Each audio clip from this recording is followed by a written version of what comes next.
Neat ಅಕ್ರಮ ಖಂಡಿಸಿ ನಡೆದಿದ್ದ ಪ್ರತಿಭಟನೆ ಅಂತ್ಯದ ಬೆನ್ನಲ್ಲೇ ಮತ್ತೆ ಕ್ಯಾಬಿನೆಟ್ ಸರ್ಕಸ್ ಶುರುವಾಗಿದೆ. ರಾಜ್ಯ ನಾಯಕರಿಗೆ ಹೈಕಮಾಂಡ್ ಲೀಡರ್ಸ್ ಬ್ಲಾವ್ ನೀಡಿದ್ದು, ಸಿಎಂ ಡಿಕೆ ಶಿವಕುಮಾರ್, ಮಾಜಿ ಸಿಎಂ ಸಿದ್ದರಾಮಯ್ಯ, ಕೆಪಿಸಿಸಿ ಅಧ್ಯಕ್ಷ ಬಿಕೆ ಹರಿಪ್ರಸಾದ್ ನಾಳೆ ದೆಹಲಿಗೆ ಪಯಣ ಬೆಳೆಸಲಿದ್ದಾರೆ. ಸಚಿವಾಕಾಂಕ್ಷಿಗಳಿಂದಲೂ ಮತ್ತೊಮ್ಮೆ ದೆಹಲಿ ಪರೇಡ್ ನಡೆಯಲಿದ್ದು, ಈಗಾಗಲೇ ಸಿಎಂ, ಮಾಜಿ ಸಿಎಂ, ಕೆಪಿಸಿಸಿ ಅಧ್ಯಕ್ಷರಿಂದ ಪ್ರತ್ಯೇಕ 3 ಪಟ್ಟಿ ಸಲ್ಲಿಕೆಯಾಗಿದೆ. ಇದರ ಜೊತೆಗೆ ಹೈಕಮಾಂಡ್ ಕೂಡ ತಾನೊಂದು ಪಟ್ಟಿ ಸಿದ್ಧಪಡಿಸಿಕೊಂಡಿದೆ.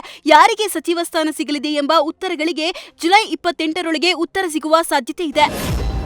ಸಂವಿಧಾನ ಹಾಳು ಮಾಡಲು ಬಿಜೆಪಿ ಅಧಿಕಾರಕ್ಕೆ ಬಂದಿದೆ. ಯುವಕರು ಬಿಜೆಪಿಗರ ಕೊಬ್ಬನ್ನು ಇಳಿಸಿದ್ದಾರೆ ಅಂತ ಶಾಸಕ ಮಧು ಬಂಗಾರಪ್ಪ ಕೇಂದ್ರದ ವಿರುದ್ಧ ಕಿಡಿಕಾರಿದ್ದಾರೆ. 2014 ಆದ್ಮೇಲೆ ಕೇಂದ್ರದ ತಪ್ಪನ್ನು ಯುವಕರು ತೋರಿಸಿಕೊಟ್ಟಿದ್ದಾರೆ. ಸೋಷಿಯಲ್ ಮೀಡಿಯಾದ ತಪ್ಪು ಸಂದೇಶದ ಮೂಲಕ ಸರ್ಕಾರ ಬಂದಿದೆ. ಜಂತರ್ ಮಂತರ್ನಲ್ಲಿ ಯುವಕರು ಬೀದಿಗೆ ಬಂದಿದ್ದಾರೆ. ಬಿಜೆಪಿಗೆ ಮತ ಹಾಕಿದ ಪೋಷಕರು ಸಿಟ್ಟಿಗೆದ್ದಿದ್ದಾರೆ. ಇನ್ನು ನರೇಂದ್ರ ಮೋದಿ ಎಂದು ಮಾಧ್ಯಮಗಳ ಮುಂದೆ ಮಾತನಾಡಿಲ್ಲ. ಆದ್ರೆ ಮನಮೋಹನ್ ಸಿಂಗ್ ಅವರನ್ನು ಮೌನಿ ಪಿಎಂ ಅಂತಾರೆ ಎಂದು ಪ್ರಧಾನಿಗಳ ವಿರುದ್ಧ ಟೀಕಾ ಪ್ರಹಾರ ಮಾಡಿದ್ದಾರೆ. ಪಶುವೈದ್ಯ ನೇಮಕಾತಿ ಅಕ್ರಮ ಕೇಸ್ನಲ್ಲೂ ಮಾಜಿ ಕೆಪಿಎಸ್ಸಿ ಮಾಜಿ ಅಧ್ಯಕ್ಷ ಶಿವಶಂಕರಪ್ಪ ಸಾಹುಕಾರ್ ಮೊದಲ ಆರೋಪಿಯಾಗಿದ್ದಾರೆ. ಪುತ್ರಿಗೆ ಹುದ್ದೆ ಕೊಡಿಸಿದ್ದ ಆರೋಪದಲ್ಲಿ ಅಧ್ಯಕ್ಷ ಸ್ಥಾನದಿಂದ ಅಮಾನತುಗೊಂಡಿದ್ದ ಶಿವಶಂಕರಪ್ಪಗೆ ಹೊಸ ಸಂಕಷ್ಟ ಎದುರಾಗಿದೆ.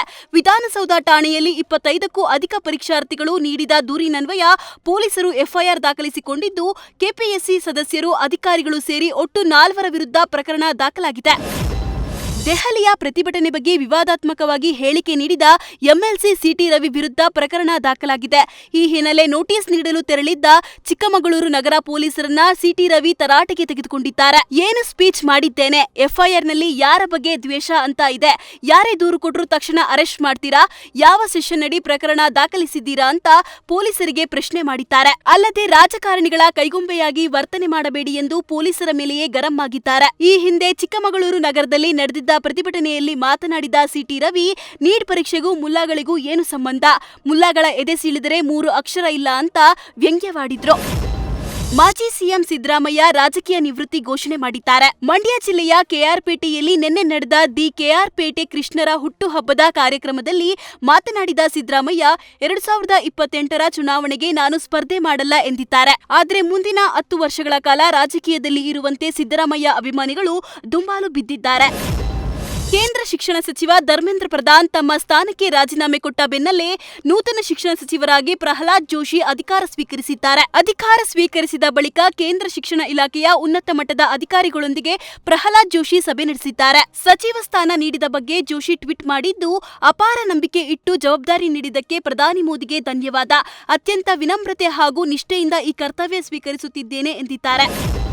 ಬಿಡದಿ ಟೌನ್ಶಿಪ್ ಜಟಾಪಟಿ ಹಿನ್ನೆಲೆಯಲ್ಲಿ ರೈತರ ಹೋರಾಟ ಬೆಂಬಲಿಸಿ ಆನ್ಲೈನ್ ಸಹಿ ಸಂಗ್ರಹ ಅಭಿಯಾನ ಶುರುವಾಗಿದೆ. ಸೇವ್ ಬಿಡದಿ ಎಂಬ ಹೆಸರಲ್ಲಿ ಈವರೆಗೂ ಬರೋಬ್ಬರಿ 71,000 ಮಂದಿಯ ಆನ್ಲೈನ್ ಸಹಿ ಸಂಗ್ರಹವಾಗಿದೆ. ಈ ಅಭಿಯಾನಕ್ಕೆ ವಿದೇಶ ಹಾಗೂ ದೇಶದ ಹಲವು ಭಾಗಗಳಿಂದ ಆನ್ಲೈನ್ ಸಹಿ ಸಂಗ್ರಹವಾಗಿದ್ದು, ರೈತರ ಹೋರಾಟಕ್ಕೆ ಬೆಂಬಲ ಸಿಕ್ಕಂತಾಗಿದೆ. ಬಿಡದಿಯ ಟೌನ್ಶಿಪ್ ವಿರುದ್ಧ ಸತತ 500ಕ್ಕೂ ಅಧಿಕ ದಿನಗಳಿಂದ ರೈತರು ಹೋರಾಟ ಮಾಡುತ್ತಿದ್ದು, ಈಗ ಸಾಮಾಜಿಕ ಜಾಲತಾಣದಲ್ಲೂ ಹೋರಾಟಕ್ಕೆ ವ್ಯಾಪಕ ಬೆಂಬಲ ದೊರೆತಿದೆ. ಕುಡಿದ ಮತ್ತಿನಲ್ಲಿ ಕ್ಯಾಬ್ ಚಾಲಕ ರ್ಯಾಶ್ ಡ್ರೈವಿಂಗ್ ಮಾಡಿದ್ದು, ಪ್ರಶ್ನಿಸಿದವರ ಮೇಲೆಯೇ ಕಾರ್ ಗುದ್ದಿ ಪರಾರಿಯಾಗಲು ಯತ್ನಿಸಿದ್ದಾನೆ. ಬೆಂಗಳೂರಿನ ಲಗ್ಗೆರೆ ಚೌಡೇಶ್ವರಿ ನಗರದಲ್ಲಿ ಅನಂತ ಎಂಬ ಕ್ಯಾಬ್ ಚಾಲಕ ಚೌಡೇಶ್ವರಿ ನಗರದ ಬಳಿ ರ್ಯಾಶ್ ಡ್ರೈವಿಂಗ್ ಮಾಡಿದ್ದು, ಇನ್ನೋರ್ವ ಕ್ಯಾಬ್ ಚಾಲಕ ಮಂಜುನಾಥ ಅದನ್ನ ಪ್ರಶ್ನಿಸಿದ್ದಾನೆ. ಈ ವೇಳೆ ಕೋಪಗೊಂಡ ಅನಂತ ಮಂಜುನಾಥನ ಮೇಲೆಯೇ ಕಾರು ಹತ್ತಿಸಲು ಯತ್ನಿಸಿದ್ದು, ಮಂಜುನಾಥ ಬ್ಯಾನೆಟ್ ಮೇಲೆ ಸಿಲುಕಿದ್ದಾನೆ. ಆದರೂ ನಿಲ್ಲಿಸದ ಅನಂತ್ 1 ಕಿಲೋಮೀಟರ್ವರೆಗೂ ಹಾಗೆಯೇ ಡ್ರೈವ್ ಮಾಡಿದ್ದಾನೆ. ಬಳಿಕ ಘಟನಾ ಸ್ಥಳದಲ್ಲೇ ಕಾರು ಬಿಟ್ಟು ಎಸ್ಕೇಪ್ ಆಗಿದ್ದಾನೆ. ಸಮಾಜ ಸೇವೆ ಹೆಸರಲ್ಲಿ ಆಂಬ್ಯುಲೆನ್ಸ್ನಲ್ಲಿ ಡ್ರಗ್ಸ್ ಸಾಗಿಸುತ್ತಿದ್ದ ದಂಧೆ ಬೆಳಕಿಗೆ ಬಂದಿದೆ. ಇತ್ತೀಚೆಗೆ ಬಾಗಲಕೋಟೆಯಲ್ಲಿ ಮಂಗಳೂರು ಪೊಲೀಸರು 5 ಕೋಟಿ ಮೌಲ್ಯದ ಡ್ರಗ್ಸ್ ಸೀಜ್ ಮಾಡಿ 3 ಆರೋಪಿಗಳನ್ನ ಬಂಧಿಸಿದರು. ತನಿಖೆ ವೇಳೆ ಆಂಬ್ಯುಲೆನ್ಸ್ನಲ್ಲಿ ಡ್ರಗ್ಸ್ ಸಾಗಿಸುತ್ತಿದ್ದ ವಿಚಾರ ಬೆಳಕಿಗೆ ಬಂದಿದೆ. ಬೆಳ್ತಂಗಡಿಯ ಹೀರೋ ಎನ್ನುವಂತನೆಯೇ ಬಿಂಬಿತವಾಗಿದ್ದ ಜಲೀಲ್ ಬಾಬಾ ಸಮಾಜ ಸೇವೆ ಹೆಸರಲ್ಲಿ ಆಂಬ್ಯುಲೆನ್ಸ್ನಲ್ಲಿ ಡ್ರಗ್ಸ್ ಸಾಗಿಸುತ್ತಿದ್ದ ವಿಚಾರ ತಿಳಿದು ಬಂದಿದೆ. ಈ ಕೇಸ್ ಸಂಬಂಧ 3 ಆರೋಪಿಗಳು ಬಂಧನವಾಗ್ತಿದ್ದಂತೆ ಆರೋಪಿ ಜಲೀಲ್ ಮೊಬೈಲ್ ಸ್ವಿಚ್ ಆಫ್ ಮಾಡಿ ಆಂಬ್ಯುಲೆನ್ಸ್ ಜೊತೆಯಲ್ಲೇ ಎಸ್ಕೇಪ್ ಆಗಿದ್ದಾನೆ. ಸದ್ಯ ಸಿಸಿಬಿ ಪೊಲೀಸರು ಆರೋಪಿ ಸೆರೆಗೆ ಬಲೆ ಬೀಸಿದ್ದಾರೆ. ಬೆಳಗಾವಿ ಬಸ್ ನಿಲ್ದಾಣದಲ್ಲಿ ಕನಿಷ್ಠ ಸೌಲಭ್ಯಕ್ಕಾಗಿ ಸಾರಿಗೆ ಸಿಬ್ಬಂದಿ ಆಕ್ರೋಶ ವ್ಯಕ್ತಪಡಿಸಿದ್ದಾರೆ. ಚಾಲಕರು ಹಾಗೂ ನಿರ್ವಾಹಕರಿಗೆ ವಿಶ್ರಾಂತಿ ಮಾಡಲು ಕೊಠಡಿ ಹಾಗೂ ಶೌಚಾಲಯದ ವ್ಯವಸ್ಥೆ ಇಲ್ಲದೆ ಪರದಾಡುತ್ತಿದ್ದಾರೆ. ರಾತ್ರಿ ವೇಳೆ ಬಸ್ನಲ್ಲೇ ಮಲಗಲು ಆಗಲ್ಲ. ಸೊಳ್ಳೆಗಳ ಕಾಟ, ಮಳೆ ಬಿಸಿಲಿನಿಂದ ಸರಿಯಾಗಿ ವಿಶ್ರಾಂತಿ ಸಿಗದೆ ಏನಾದರೂ ಅನಾಹುತವಾದರೆ ಯಾರು ಹೊಣೆಯಂತ ಸಾರಿಗೆ ಸಿಬ್ಬಂದಿ ಪ್ರಶ್ನೆ ಮಾಡಿದ್ದಾರೆ. ಸಾರಿಗೆ ನಿಗಮದ ಅಧ್ಯಕ್ಷ, ಉಪಾಧ್ಯಕ್ಷರು ಬೆಳಗಾವಿ ಜಿಲ್ಲೆಯಲ್ಲಾದರೂ ನಮಗೆ ಕನಿಷ್ಠ ಸೌಲಭ್ಯಗಳಿಲ್ಲ ಎಂದು ಅಧಿಕಾರಿಗಳ ವಿರುದ್ಧ ಆಕ್ರೋಶ ಹೊರಹಾಕಿದ್ದಾರೆ.